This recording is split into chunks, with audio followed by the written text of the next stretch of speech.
Hey, what's up fellow YouTubers, fellow toy-nuts, and toy collectors? This is Odie, and thank you for stopping by my channel. This is a review on Bandai's Power Rangers Super Megaforce. This is your Red Ranger and your Robo Knight from the regular Megaforce series. Very, very nice figures. They actually paint to detail already, just looking at these, a little bit better than some of the other ones. I already just previously did a review on the Mighty Morphin set, which is the Green and Red Ranger from that show, and their weapons were pretty crappy in terms of paint apps. But it seems that on this one they did a little bit more painted, more attention. Oh, especially more for the red, really, more than anything. But yeah, so that's the front of the package. Obviously, you don't need to see that anymore. The sides don't have anything, and the back just shows you the 8 that are there. The reason I'm only gonna do 4 reviews is, again, I'm trying to make these less than 10 minutes long. And I figure if I just break them down into 2, it'd be a lot faster. So I'm doing the first 2, as you can see. The first one, like I said, was Mighty Morphin. This is the Megaforce team. And then the other ones I just kind of mix and maybe go by year or whatever. But I just figured I'd kind of maybe do it this would be a little bit faster. And unlike Mighty Morphin, no, I did not buy 2 sets. So I will crack these open and I will show you what they look and what they can do. Cool. Okay, and there they are. And yeah, they're pretty nice. Again, a little bit better attention to detail in terms of paint apps, it seems. Yes, I know the Mighty Morphin maybe are a little bit plainer, but for example, on their belt buckle, they could have done a little bit better, I think, job. At least for the fact that they're not using as much paint as even these 2 guys are. Now, again, in terms of his sword, that's really cool. I mean, yes, it's missing detail there, but at least, you know, they took the time to do some silver there. That would have been if they could have done that with the Red Dragon's sword. And then his gun is all gold. That's pretty cool. Pretty much like the show. I mean, you can do a little bit of black wash and you can kind of go from there. And then same thing with this guy here. His paint apps are just fantastic. Yes, his weapons are not painted, but at least his morpher is covered in gold. It's on the right side. Well, the left side hip, which is the right side, I should say. But yeah, it's just, you know, a little, again, attention to detail. This guy has a great mold. I have quite a few put away extra of the Robo Knights because I became a huge fan of the Robo Knight. I almost thought of getting a second one of him because, again, I have all the different skills put away. So this is maybe another one that I might pick up if I see him again. He's pretty cool. One thing that they did for both of these guys is they actually both have pegs on either side, and that's really cool. So you have the choice to put it wherever you want, or even, for example, his gun, before it turns into the blade, you can't put it there. Again, it's kind of tough. There's really no reason you would want to put it there because of his feet, his legs. All that molding won't let it really stick. But hey, you know, it's an option. You can try if you like, or even though, again, this is really the same weapon, if you wanted to, I guess you could kind of do this also, just for display purposes, just to kind of put it away. And then he could actually be holding his weapon there. And I'll show you a little bit of articulation just in case, because I mean, I don't expect you to watch every video that I make, and just in case if this is the first time you're seeing this, then at least you know what the articulation is like. So his wrist, gun fell. His arm, single joint there. Very limited on the elbow because of the fact of the armor, but it will turn 360. Head will turn 360. No waist articulation. Same thing with this arm. Stops there, unfortunately. He can come out a little bit, not as much as some of the other guys, again, because of this. If you wanted to, again, you can take that out, but it stops there anyway, so it doesn't matter.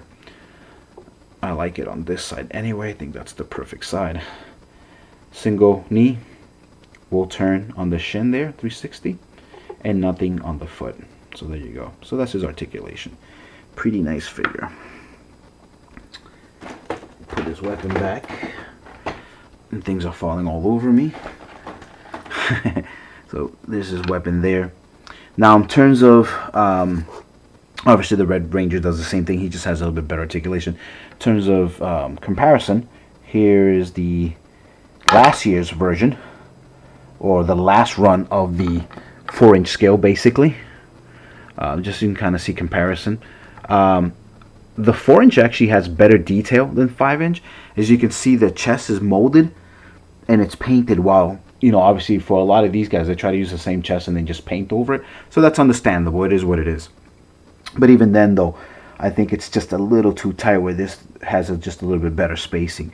Obviously the gold on the 5-inch is nicer. Let me actually just bring this guy over, and then I'll bring him back into the camera. In terms of their belts, the 5-inch is nicer, I think, even though the 4-inch has a little bit better molding. Gun wise, they're practically the same.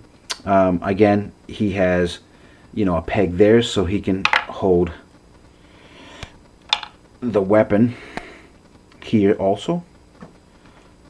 So that's pretty cool, and that's the same thing that the 4-inch version can also do. It can actually be removed on either side. You can take his morpher and swap it if you want to put it on the left side. So other than that, though, they're pretty identical there. The fact that they used to be very lazy with these and not color paint them is the only thing that's annoying about the 4-inch line of a lot of these figures. So the 5 has corrected that, it seems. Seems that they've corrected that issue. In terms of their feet, they're pretty much the same.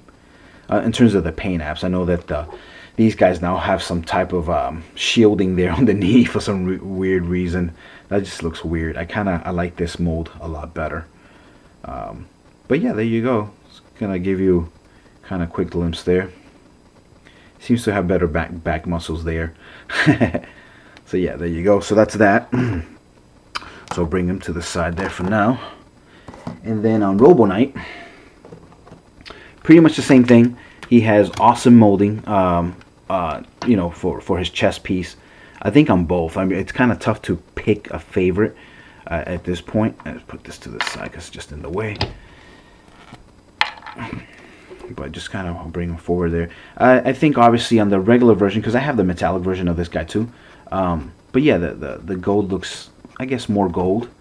The eyes look nicer on this one. So the 4-inch is kind of winning, other than the, you know, the belt having the gold there is kind of nice. I'm gonna bring the arm up.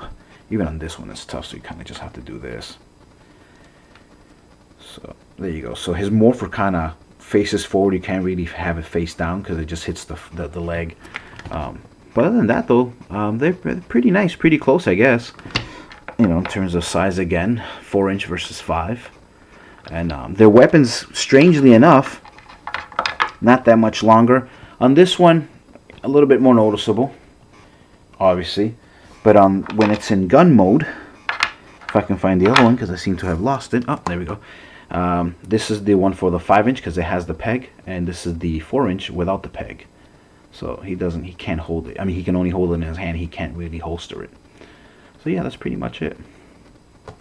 Again, you know, if you don't own the last year's run, then I would definitely say, yeah, you know, obviously go out and for $9, which is the same thing that the 4-inches used to cost, you know, pick them up. I think they're very, very well worth it. But in all honesty, I do feel that paint app wise, the 4-inch line was just a little bit better, just a little bit. I don't know if anybody else out there agrees with me, but that's pretty much just my opinion on that.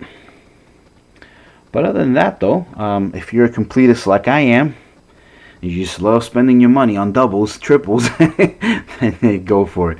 As always, guys, thank you so much for watching my videos. Please rate, subscribe, share, comment, all that good stuff. I will see you guys on the next one. Peace. Later.